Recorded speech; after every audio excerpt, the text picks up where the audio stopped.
Greetings everybody and welcome back to Wager.tv. This is Pavlos to break down some World Cup goal scorer props for the Golden Boot, basically the player that will win, that will score the most goals in the tournament. I have some other videos also loaded at WagerTalk's YouTube channel. Just go to WagerTalk's YouTube channel and you'll find all about them. We finished the season on a pretty positive note, 7-1 run in soccer, plus 18.72 units. We won our 5% max bet in the Champions League final and getting, on a roll, hitting up in the most perfect moment. Guys, summer is here. I told you, I'm the summer king. Number one in each of the last 3 summers, plus 277 units combined in the last 3 summers. Number one in soccer in all 3 summers. And we made money in 8 of the last 9 major competitions. A total of plus 127 units combined. Number one at WagerTalk in the previous Euro with plus 45 units. Guys, I know this competition is very well. We make money each and every year. And now it's your chance to join the winning team. I'm running a nice promo for all my plays for the entire World Cup for just $149. Comes down to roughly under $4 a day, really affordable. You'll get all 5% releases, all futures, and I do have 4 of them loaded right now. I'm looking to attack the assists market very aggressively in this competition, especially when the odds come out. The odds aren't out yet because several of these national teams haven't released their complete squads yet, but I got my leans. I'm just waiting for the odds to come out. Guys, we're gonna make some money in the summer. And if you're a new customer, you can use promo code GOAL, G-O-A-L, and your first package is gonna be just $1. This is usable at WagerTalk, Picks and Parlays, and Sports Memo. If you want my plays and my promos and my just everything, go to wt.buzz/PL. You'll find all about them. Now onwards to the Golden Boot, which is a different market than the Golden Ball. So Golden Boot is basically the top goal scorer of this tournament. I'm gonna give you guys my 3 best bets, best leans. I still haven't loaded anything yet on this market, but definitely at least one of these is going into my card. And I'm gonna give you guys a couple of bonus plays that I kind of love, kind of hate. I don't know. Just let me know in the comments below. Now I'm gonna start off in ascending order. I'm gonna go with Kane, Harry Kane for England. He needs no introduction. He's coming off a monster season with Bayern Munich. His confidence is off the roof. Even though England, they haven't won a World Cup, they might do a deep run in this tournament. But Kane, England are in a group with Croatia, Ghana, and Panama.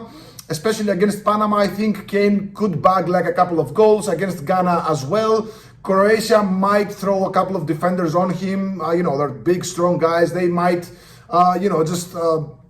make it a bit hard for Kane. But, he's a generational striker. He needs like half a chance to turn it into a goal. And I think, he takes the penalty kicks for England as well. He's at plus 700. And, he's the second favorite behind Mbappe.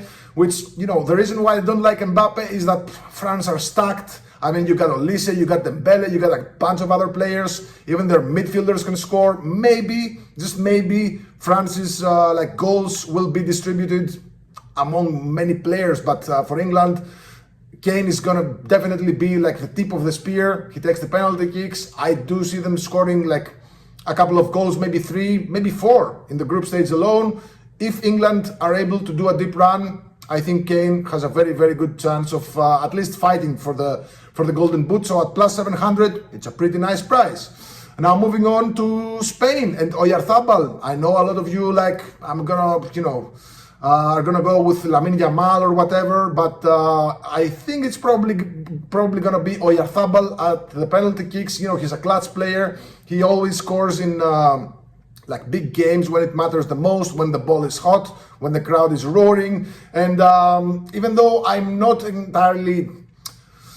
This group also has Uruguay, and Spain versus Uruguay might not have a whole bunch of goals, but also has Saudi Arabia and Cape Verde. Spain can definitely do some damage against Saudi Arabia and Cape Verde. So he's at plus 1600. He was hovering at, I think, plus 2500 up until, I don't know, maybe 2-3 weeks ago, but this video is done on June 2nd, and if you look at your books right now, plus 1600 on Oyarzabal to win the Golden Boot is a pretty good price for a team that's probably gonna make a deep run.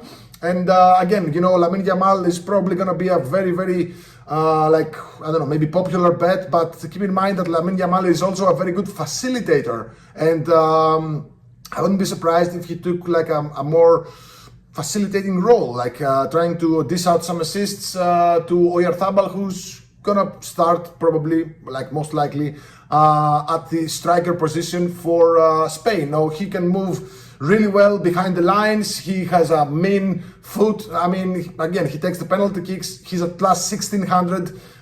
This is definitely going into my books.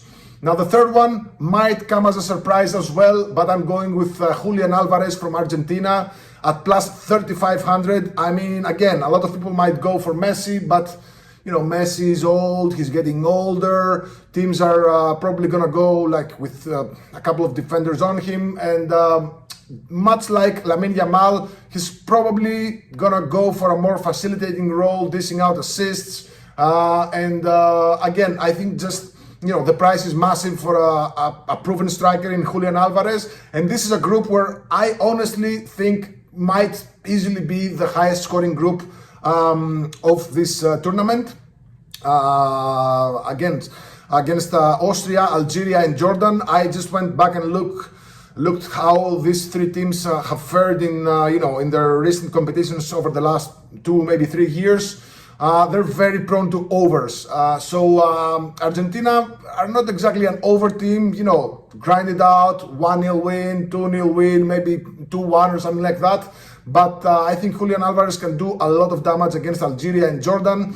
But same goes for Messi. But I think at plus 3500, it's a pretty good option here. I might go like half a unit on it, just to keep it interesting, because I think that's a bad price. Should be like, I don't know, maybe plus 2500 or something like that.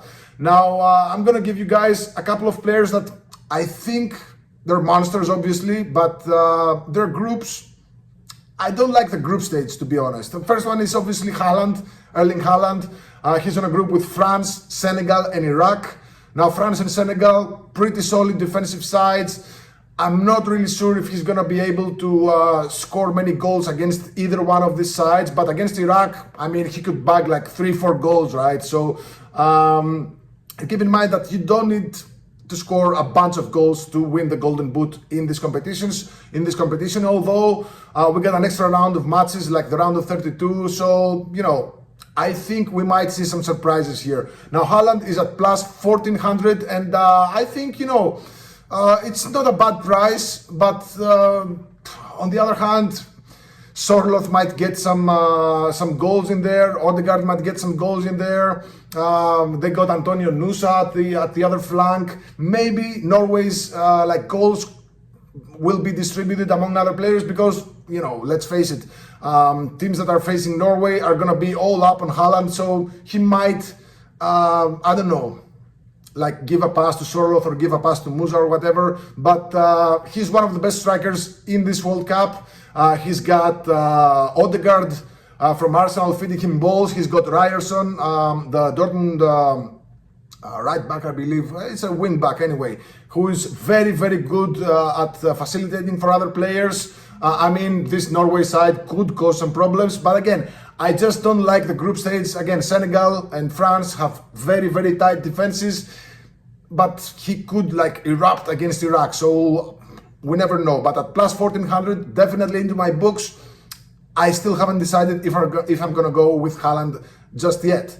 I'd much rather go with Odegaard or Ryerson to be their top assist man for Norway. I don't know, but I'm just throwing it out there. If it resonates with somebody, if you believe in Haaland, plus 1400 is a pretty solid price.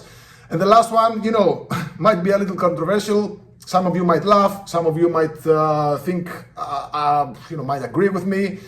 Cristiano Ronaldo, in his last dance, he's at plus 2200. Again, I just don't love the group stage with Colombia, DR Congo, and Uzbekistan. Colombia are gonna probably be pissing him off in the entire game, are gonna be like kicking him, like I don't know. It's Portugal versus Colombia might not be an easy game for him to score some goals, but keep in mind that he's a player notorious for stealing goals from other players. Like with the tip of his hair, he's gonna celebrate as if it's his own goal. DR Congo are a pretty solid defense. I'm not sure if he's gonna get like a lot of good chances there, but again, you never know. It's his last dance. Maybe he goes above and beyond. I think he was, excuse me, I think he was a bit injured at the end of the Saudi season. Maybe that gave him the time to like work on his body, on his conditioning. I mean, it's Cristiano Ronaldo, right? One of the best players of our generation. He knows that this is his last World Cup for sure. He's like 40, 41 years old. There is absolutely no way he's gonna play another World Cup. But you know, I mean, you never know. But still, let's treat it as if as if this World Cup is his last dance. So you know he's gonna go above and beyond. He's still a great athlete. Even though he's 40, he can still be lethal from set pieces, you know, with his head, mean right foot. He can score with the left. I mean, he's gonna have like I think Bernardo Silva starts at the right wing. He's got Bruno Fernandes behind him. I mean, there's a lot of players who we're probably gonna be feeding him balls. But the problem is that Portugal, again, if you watch my other videos, there is a scenario where Portugal make a deep run, but my mind says that with this coach, Roberto Martinez, who again, he failed to like extract the best out of Belgium for many years, the golden generation of Belgium. Now he has the golden generation of Portugal. I think Portugal are hit or miss. They're either gonna go like semi-finals or final, or I don't know, drop out in the round of 16 or even the quarterfinals. Because reminder, if Portugal win their group and Argentina win their group, there is a very good chance they meet in the quarterfinals if they're not eliminated in the round of 32 or round of 16.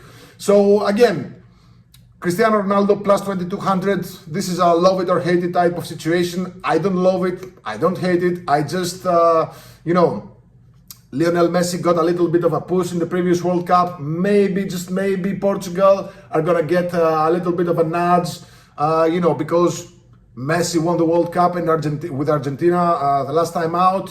He completed soccer. Maybe this is Cristiano Ronaldo in Portugal's time, just before he retires. I do not know, this is all speculation and in the like conspiracy cloud or whatever, but Cristiano Ronaldo plus 2200 is not a bad bet. Maybe like a half unit, 1 unit. I mean, just a small bet. I don't know what you guys are staking, but just a small bet. Reminder, all my plays are wt.buzz/pl. We're running a nice promo. You can get the entire World Cup for just $149. Comes down to $3.80 per day. You'll get all my 5%. Which usually cost like $39. I mean, buying 4 or 5% individually, and you've reached that price point. So you get all plays, all 5% releases, all futures. I do have 4 of them loaded. In the next couple of days, I'm gonna load a few more, and I don't have a free play for you guys because, you know, early clients get the best value. I don't want the odds to move. I don't know what you guys are betting. I don't know what kind of bettors you are, if you are able to move the line, but that's why you get those of you that have already bought my my World Cup special. Those of you have already been emailed the 4 futures that I already have, and I'm gonna load a bunch more because, you know, guys, one of the reasons I'm very successful in these competitions is futures.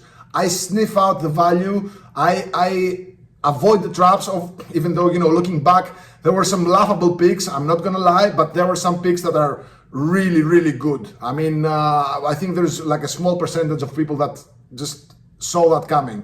So anyway, I don't want to tout my horn too much. Number 1 in soccer last season, the season before that, and the season before that, 3 years, 3 summers in a row, I'm the Summer King. Plus 277 units combined. We made money in 8 of the last 9 major competitions. Guys, it doesn't get any better than this. We finished the season on a very nice 7-1 run. We won our 5% release in the Champions League final. We had some luck there, but it's still a winner. So yeah, now is the time to make some money together. Let me know in the comments below what you think about this golden boot predictions. We're not rediscovering the wheel here. I mean, Kane is a pretty solid bet. Oyarzabal is a sneaky bet at plus 1600. Julian Alvarez, long shot at plus 3500. I mean, you can't go wrong with that. So yeah, let me know in the comments below. Also, like and subscribe if you haven't already. And good luck with your wagers.